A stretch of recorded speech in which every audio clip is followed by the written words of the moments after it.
in this time of great resignation, we've created this framework called the Great Re-engagement.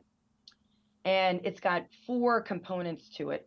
One is kind of who we are and how the company shows up at the macro level and the micro level for the employee, largely focused on creating an inclusive culture. And then the second is this strengthening our workforce. And the anchor to strengthening our workforce is investing in the supervisor to build connections and the kind of culture he or she fosters on their team. Mm-hmm. And then the third is modernizing the work. For us, we ask a lot of our employees, we don't necessarily always have the most contemporary tools. And this is a multi-year plan that is clearly a multi-year focus. And as part of modernizing the work, this notion of flexibility, I want to be able to have scheduling systems that allow an employee to pick their hours that fit their lifestyle.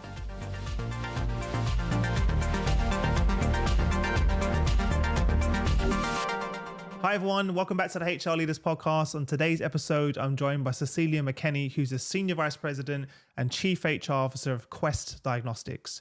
During the conversation, Cecilia shares how Quest Diagnostics are building a world-class employee experience for today's workforce. This includes how they're developing the human-centered leaders of tomorrow through their LQSM core program, the most effective way to recognize employees, and the difference between employee recognition and appreciation, and why it matters and why it's important. She also shares the top 3 reasons people leave the organization and the top 3 reasons people stay. It's such an amazing episode, so make sure you don't miss it. And as always, before you jump in, make sure you hit the subscribe button, turn on the notification bell, and follow on your favorite podcast platform. With that being said, let's jump in. Cecilia, welcome to the show. How are you? I am doing great, Chris. How are you? I'm good.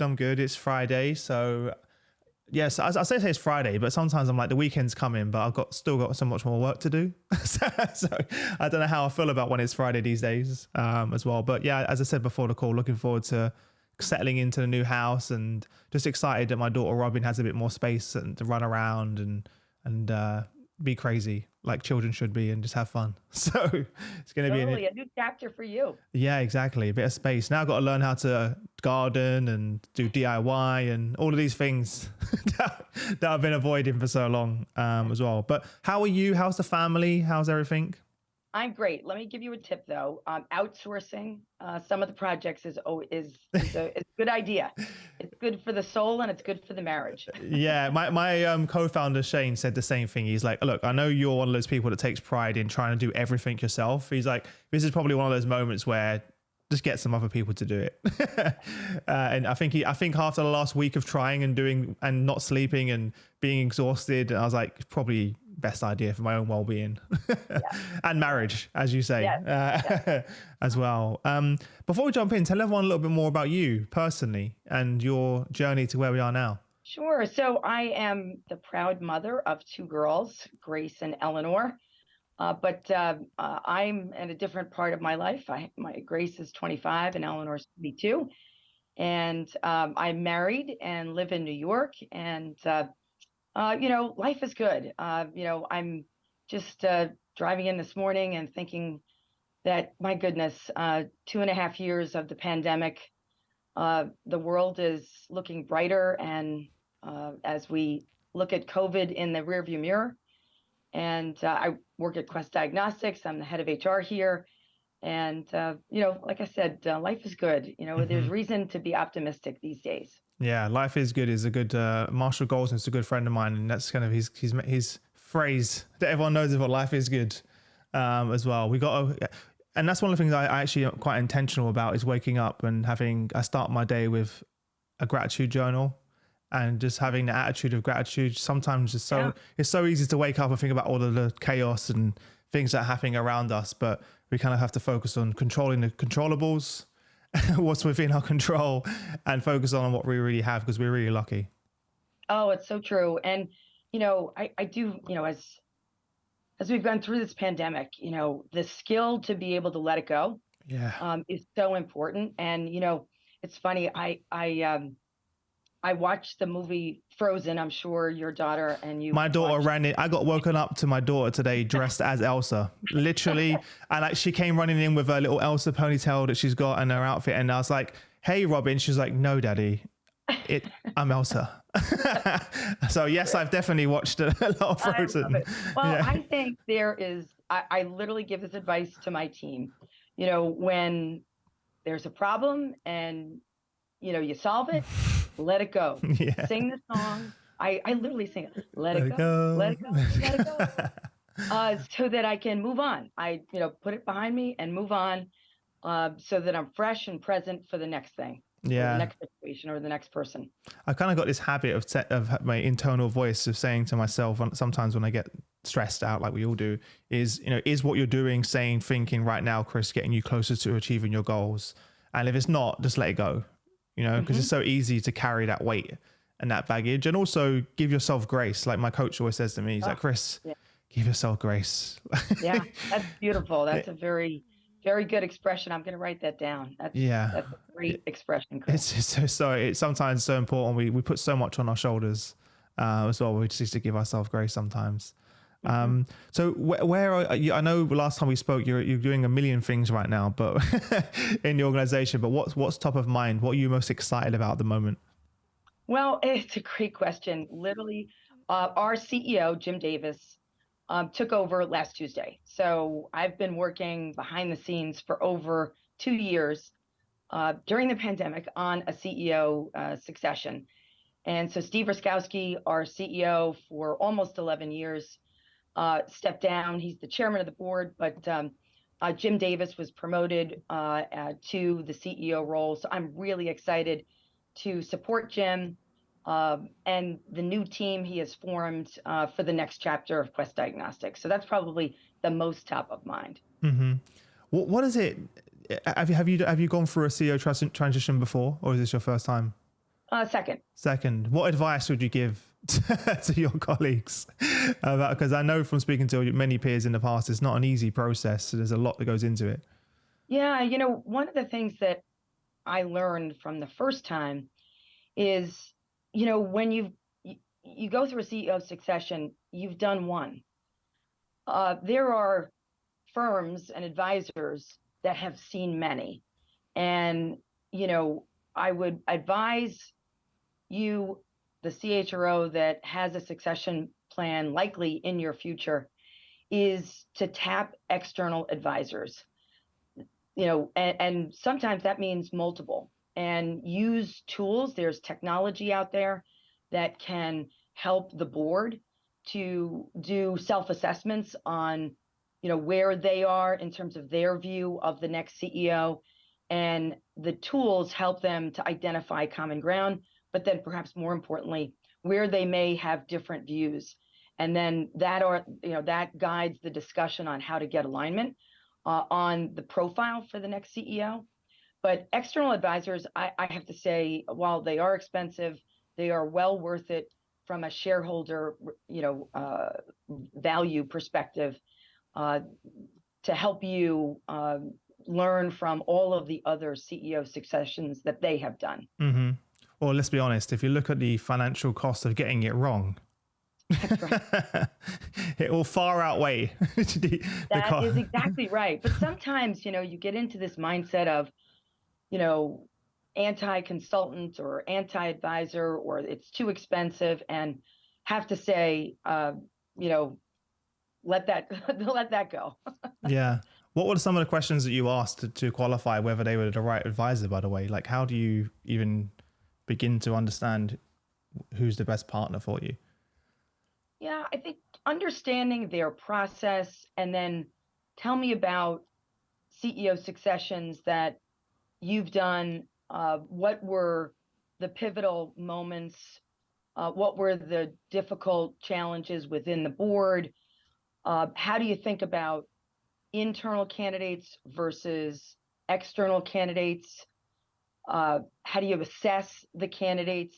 Those types of questions, I think, unleash, conversations so that you can really assess, are they a good fit for you and also for the board? You want to have the board involved in whether you have the chairman or woman or lead director, or if one of the committees is taking the lead, you want to involve them because the board has to trust and have chemistry with the advisors as well. Yeah, it's important. I know we wasn't supposed to go down this route in our conversation, but it's just fascinating because it's such an important time. At what point do you introduce this to your wider employee population in terms of your comms and communication to understand the why? So it's interesting. I studied a lot of other companies and actually, kind of matched how far in advance did they announce the CEO retiring, and it pretty much, it's about 9 to 12 months is the farthest out, and then 3 months is Really? Okay. shortest duration. We ended up doing 9 months, and it might have felt like a smidge long, but to be honest, especially when you've had a CEO that's been in place for 10 or more years, the organization is very comfortable with that CEO. Yeah. His or her style. So kind of, having that handoff should have a real kind of process of, letting go. It almost makes sense, right? The fact that they've been there so long that it makes sense that you're going to slowly transition. It kind of, that story would make sense to an employee. This person's been around for how many years? Did you say 10 years? 10 and a half, almost 10 and a half 11. years. So Yeah. if, for 7, 8 months, 9 months to have that communication, and you want to have these moments, right, where they're actually visibly handing off. And, so that, people get it, because, some employees, aren't necessarily reading the emails or, but, whether it's pictures or videos, we do these things called coffee talks once a quarter. And in each of those coffee talk videos, and it's just a short little 2.5, 3 minute video, Steve and Jim had this kind of banter on, hey, here's our transition plan. Literally, oh, that's so cool. A written transition plan, and kind of, okay, we've done this together. We've done, it was kind of. Well, and the employees all could see that. That's so refreshing. Yeah. That's so refreshing, because normally you don't use, that's all behind the scenes. It's such a great way of humanizing the transition, making it more natural, authentic, as opposed to getting an email, right? Or, just a message. You actually can see them, the energy and the relationship and the process. No, and the appreciation, the mutual respect that they have for each other, and they both have great senses of humor, so that also comes across, which is great. You have to have humor in life to get through life, right? Yeah. Well, to be honest, for leaders and managers right now, it's a tough time. So if you can't laugh and have fun, then you're not going to make it too far. As well. True. We spoke about that in our last call, didn't we? About the challenges that are facing our leaders and our managers. It's never been a tougher time as well. How are you helping your managers connect with your employees and support them in this new hybrid environment that we find ourselves in? Yeah, no, leaders do have to lead in such a different way today to be effective and for employees to feel supported. And, if I've learned anything through the pandemic, that we have to care for the employee, both the employee that shows up to perform a job, the worker, the person that has responsibilities and accountabilities, but also who they are as a person. Whether they're a father, a mother, a sister, a brother, a daughter, a son, a partner. And we really need to care about the whole person, for them to feel supported, to feel like they belong, that they're appreciated. And those are different skills than what we expected supervisors to do, pre-pandemic, which was, drive productivity, direct work, and certainly care about their employee, but it's probably care as much about the employee as they care about the results. And, so we've had to rethink our supervisor training, kind of a little bit of back to the basics. We had pre-pandemic a program called Leading Quest Academy for supervisors and managers. And it was a 1-week in residence training that was primarily focused on, very traditional, kind of supervisory skills. But what the pandemic, we paused it in 2020. And, by late 2020, we realized we can't stop training our supervisors. As a matter of fact, now more than ever, we need to provide them skills and insights. So we converted this LQSM program, we called LQSM Core, to a modular program. And it's 12 modules, and you do one module a month. And for the first year, it was all Zoom. But in 2020, late in 2021 and 22, we made it hybrid, half are in person, half are Zoom.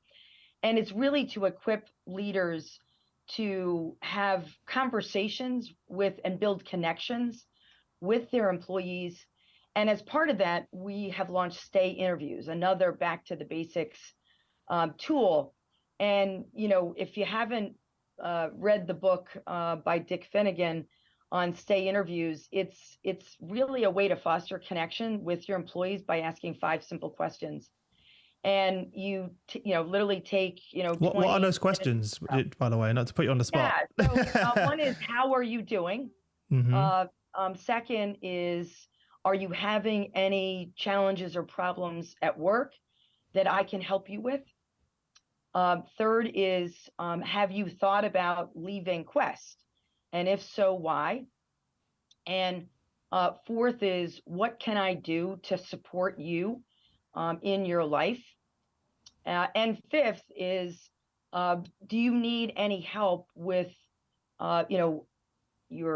what you're doing in terms of equipment, or are there any blocks that I can, cure for you to make your job easier? And it's really designed. You have to, the supervisor. We've automated it in Oracle. We use Oracle HCM, and they have a function called journeys. And so the Stay Interview is a journey, and it pops up for the supervisor and the name of the employee that they're going to do a Stay Interview with. And then the supervisor captures just brief notes on those questions. And then they're asked to rate whether the likelihood of the employee staying with Quest, red, yellow, or green. You can imagine green is, yes, I think they're going to stay for 6 months. Yellow, I'm not sure. And red, I think they're going to leave within the next 6 to 12 months. And it's a way for the supervisor, as they learn whether the employee stays or not, to learn by their own assessment how well they are connecting and understanding their employee and where their employee is at. So those are 2 things that we're doing, this LQSM Core training, and we're doing it for all 2,500. The CEO that I spoke about, Steve Raskowski, he said about 6 months ago, he said, Cecilia, why is it taking so long to get to these supervisors? You need to figure out how to scale the program in a much faster way. And, when Steve asks you to do something with that kind of charge, you go do it. And so we have engaged an outside firm to help us run DDI. Many folks know DDI, to help us run the LQSM Core at a lot faster and get to a lot more supervisors. We have about 2,500 supervisors. And then these Stay Interviews, we've trained about 1,100 supervisors on how to do the Stay Interview and leverage the journey functionality. What would you say is the number one takeaway or key learning for you and the team from those Stay Interviews? Flexibility is really important. And so 3 things that we have learned. One is compensation is still important. You have to be competitive. So that's not a surprise. The second is this notion of, does the job fit with me and my lifestyle, is more important than we thought. And the supervisor and how the supervisor shows up. Those are the 3 things that we hear most often. And then the last one that, is the fourth that I perhaps am most surprised about is my colleagues, like the team matters. How I feel as a part of the team is really important to whether I want to stay or go. And, so the culture of the team, not just the culture of the company, but it's the culture of the team. It's so funny you say that, because when people were talking, when I was at my last company for like 10 years and people asked me what was the toughest thing, leaving. And I said, I miss my team. Mm-hmm. And they're like, what do you mean? I was like, it wasn't the work. It was the people that I built those relationships with that I really enjoyed going to see every day. And I missed those people. And the people were like, oh, really? Okay. I was like, yeah, that was you're right. It was my team culture, my team dynamic, not the overall business as well. So not surprised.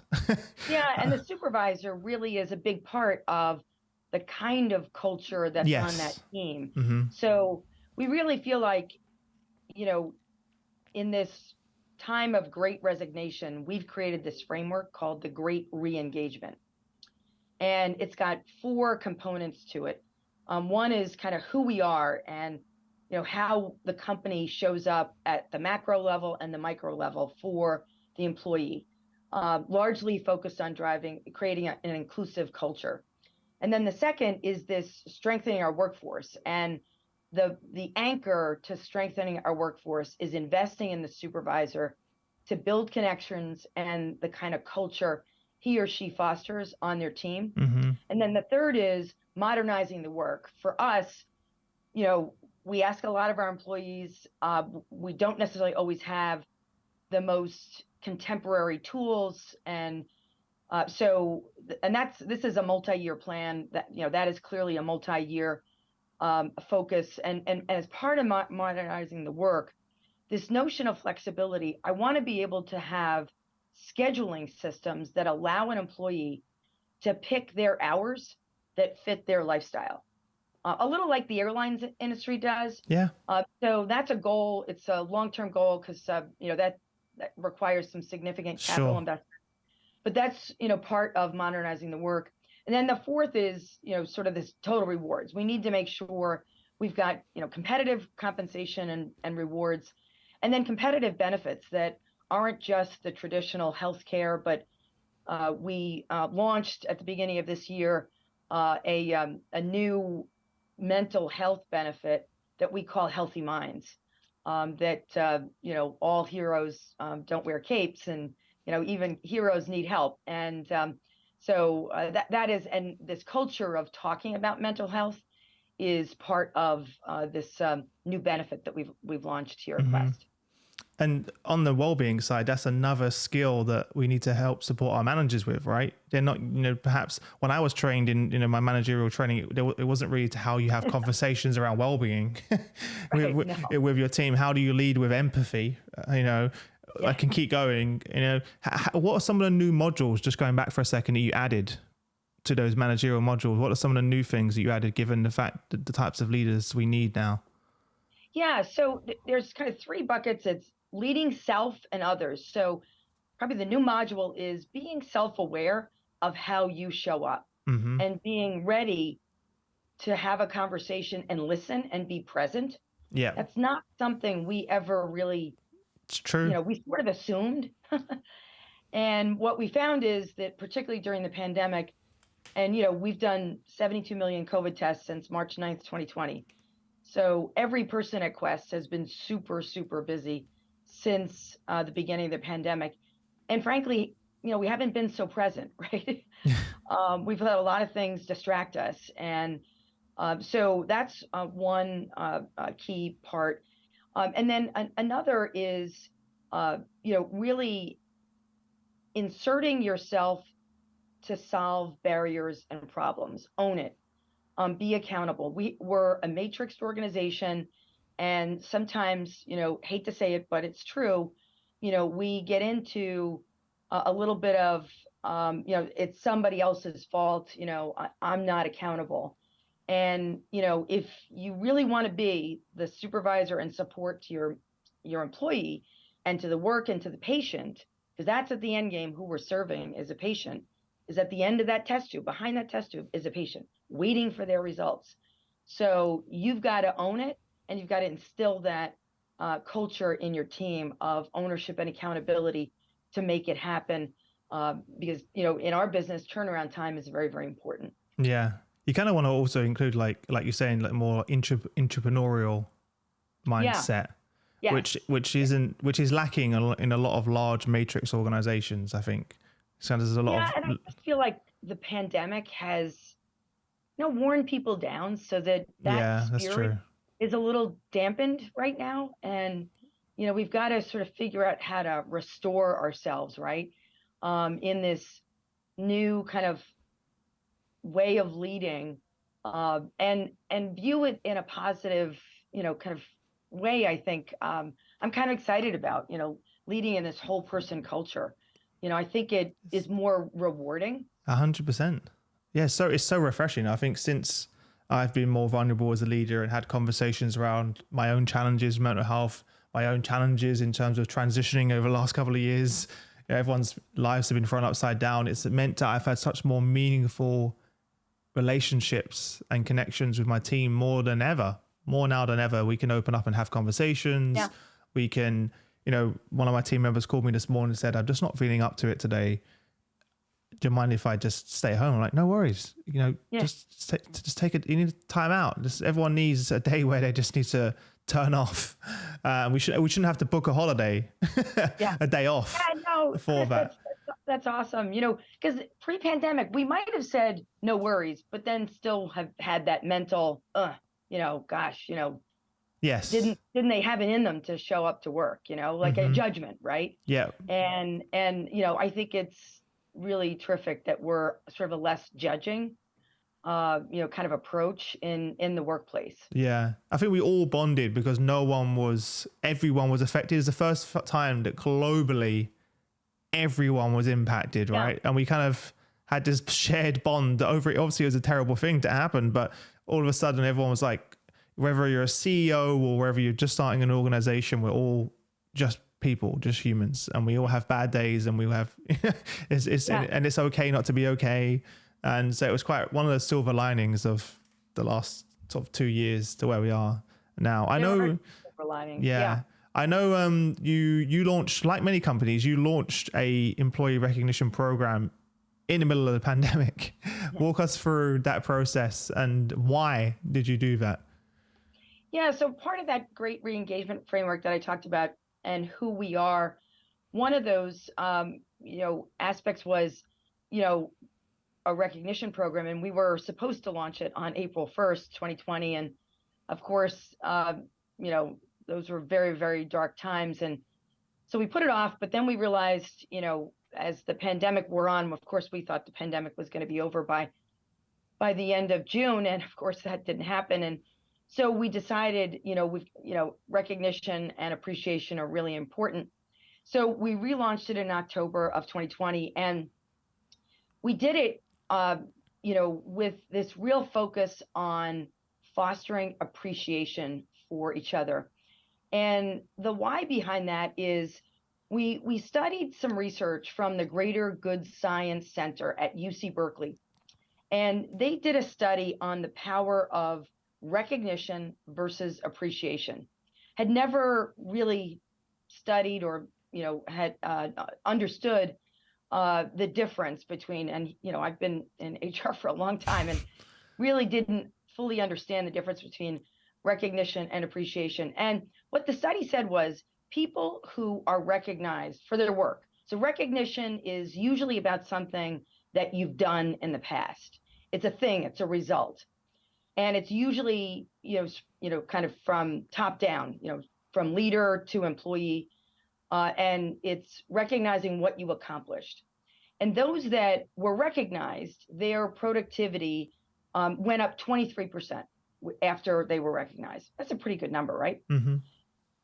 But when someone was appreciated, and what appreciation is it acknowledges the individual's value, inherently who they are, what they bring to work, what they bring to the workplace, to the team. So it's intrinsic and it, lives on. It's not something that happened. It's something that you are and will be. So when you're appreciated, productivity went up 43%. Wow. That's huge. And so we did this pilot. It was actually pre-pandemic. We did this training on educating leaders on the difference between what it is to recognize someone versus appreciate. And we called it Small Gestures, Big Impact Workshop. And we ended up doing it on Zoom, given the pandemic. And I have to tell you, I was so proud of my team for this workshop. I still have goosebumps thinking about, the ahas I had on how to express appreciation. So when I write an email to thank someone, very consciously say, I really appreciated the creativity you brought to that leader call and the leader tip that you designed. I loved, and explain what what they brought to whatever the situation is. And and now we actually track it too. It's really cool. We have this dashboard that everyone can see, and we track, the number of recognitions versus appreciations in Recognition Quest. So we have an app, and it's integrated with Teams. So we've tried to make, Recognition Quest is the name of the program, very accessible and easy to do, whether it's mobile or on your laptop, or when you're in Teams, to do. And it's kind of fun because we've created this competition too, like who were the top recognizers, and you can do it, within a group or in the whole company. And then who were the top people that are receiving, messages of appreciation or recognition. Wow, So it's created some fun. No, again, you're making it fun, creating a brand around it, like all of those things that you're saying is so important, but also making it accessible, right? Having it mobile. So no matter where you are, what country, location, etc., it's very easy for people to go in and recognize each other. But it's interesting you said it before. You mentioned that to me the other day, last time. So I didn't know the difference, to be honest. Yeah. And I'm probably sure that most people listening now are learning the difference. Right. It was kind of embarrassing. Like, Cecilia, you've been in HR for this long. And so I would encourage everyone to check out that research. And there's a couple of really cool, like, podcasts, that with another speaker, I'm forgetting his name right now, but that also talk about this difference. And, it's easy to do, to kind of introduce into your company. And then, like I said, it's fun to track it. And then how do you track it? Yeah, so we use Achievers. This isn't an advertisement for Achievers, but so you have to select when you tap, you go into the app and you say, we've set it up so that, is this a recognition, okay, or is this an appreciation? And then we actually ask them, kind of, is it for customer service? Mm-hmm. Is it caught in the act? Is it leadership, or is it innovation? I think are the 4 different categories. So we're even tracking kind of the why behind the recognition or appreciation. And we use Tableau. We've created this dashboard that everybody has access to. And, you can see, so, I can see how many appreciations we've done since the beginning of the program. And it's fun. We get to, make, and, when we see a lull in recognition appreciations, we run a campaign, for what team can, do the most, like a competition. Yeah. Appreciation. Yeah. And have you already done, or do you plan to link this back to compensation for your managers and how they're how they're rewarded? Just out of curiosity. It's a good question. We haven't as of yet, but we could link it, in some ways, to your culture, right? Yeah. So okay, that's a better way of saying it. Yeah, that's a good idea, Chris. We've wanted not to have too much, kind of big brother, big sister. I get it. That does takes a bit of fun out of it. Yeah. That's why we did the competition, so that, if you're sitting at 0 and you're, the other managers are, there's a little bit of self-monitoring that is inherent in that stack ranking. Yeah. Does it have like nudges to nudge managers to say, hey, Chris, come on. It does. You haven't recognized. It's interesting you say that. The other nudge it has is language. if you like, I have the habit sometimes of using "Hey guys," And it and prompts you. That's great. yes, yes, it does. It says, "Do you want to use that, or do you want to use something else?" So actually, I now use it. It's a little annoying sometimes, but it's good. It's changing the way It, linguistically we need I that though, express right? myself. Because managers need as much Yeah, support as we can, or everyone yeah, needs as much support as yeah, we can get. So if we can have that sort of sentiment analysis and, those little nudges to say, hey, have you done this? Because again, especially when you have remote teams and you're not necessarily seeing them every day, because then you have a visual cue. If you don't have yeah, those visual cues, it's very important to be able to systemize and be intentional about when and how you recognize yeah. people. Yeah, the other thing we're trying to do, sort of in the giving and appreciating genre, is we are launching, upgrading the technology for giving. Mm. So, and Giving Tuesday is coming up on November 3rd or November 29th. Do you guys do Giving Tuesday? No, And I literally was about to ask you, what is that? yeah, so it's really great. It's the Tuesday after Thanksgiving Okay. in the US, and it's ubiquitous. So it's a day to promote giving before the end of the year, Mm-hmm. and around the holidays, to a charity of your choice. And it's really wonderful. It's a way for, nonprofits. They have suffered because they haven't been able to do fundraising. They haven't had to do, kind of fun events to raise money. So this is a way through through digitally to, raise funds.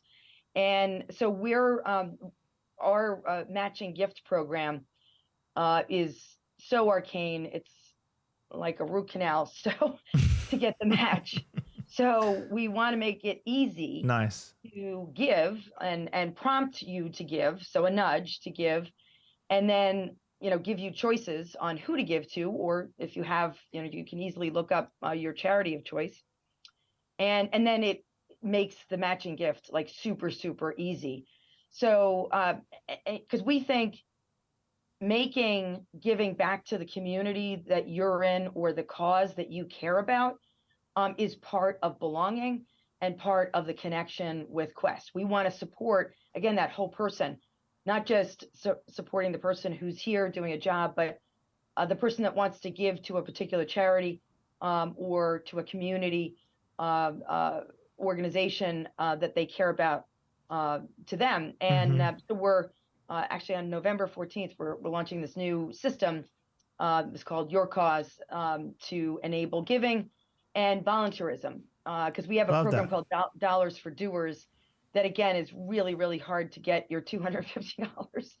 So we're Again, trying it's to about make making it. it easy, right? For Yeah, everyone. yeah, And yeah, it's so important. It's another thing that my coach recommended to me recently. He said, Chris, you should speak to the team and figure out a cause that you can all give to, because that really also like helps shape your culture and the yeah, sense of belonging and togetherness. And we can do that as a team and create a ritual of every year. This is what we do at HR Leaders. We give yeah, to this, and this is why, and this is what it means, as well. So that's a conversation you kind of just reminded me that I need to have with the team and sit down and figure out how do we do that, and make that yeah. happen.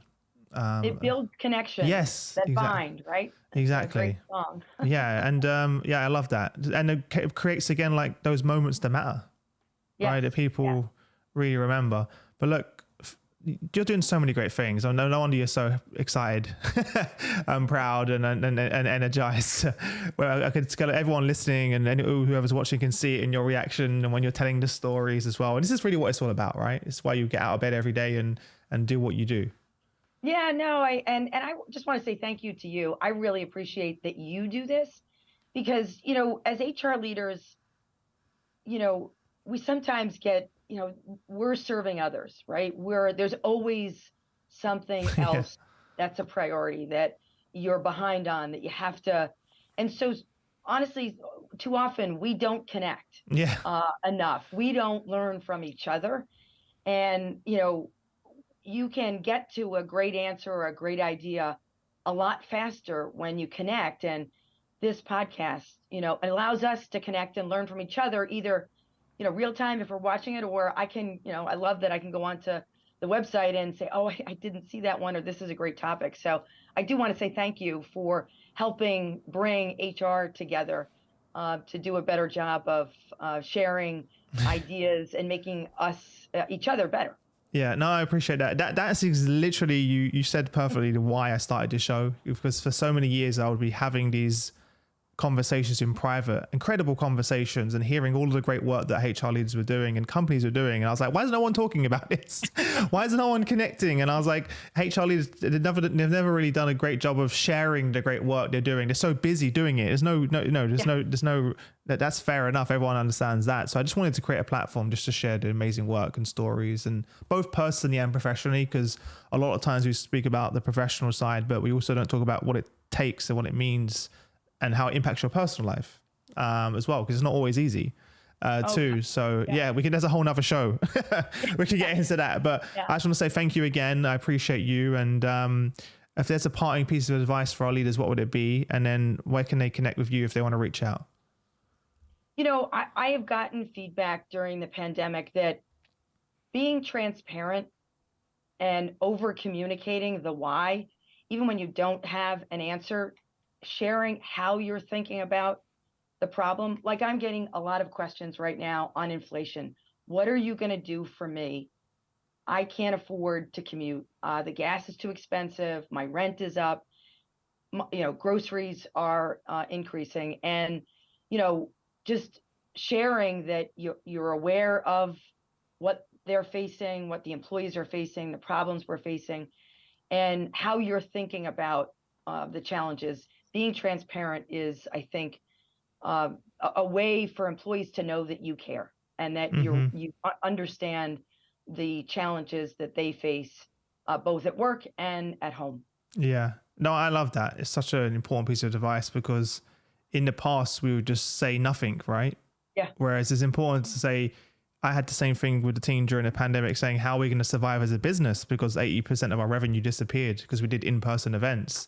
Rather than ignoring it or pretending I had an answer, I said, I don't know, but this is what I'm doing and this is what I'm thinking. And together we came up with a solution. Yeah. And it was really scary to walk into that room, to be honest, and tell my entire team and business that I don't know how we're going to get through this. It takes courage to say that. Leaders were trained that we're supposed to have the answer. Yeah. Yeah, no, I love that advice. It's so important. And then they'll have your back. They'll be on the journey with you. They'll communicate their ideas openly more. Right. You create a safe space for that so much. That's such a good advice. And where can people connect with you? Oh, on LinkedIn. LinkedIn. Amazing. No worries. Well, listen, I wish you all the best until we next speak. And I'm going to be in New York soon in March, actually. So I'll come say hi. And but I wish you all the best until then. Thank you. All right. Good luck with the house and with Robin. Thank you.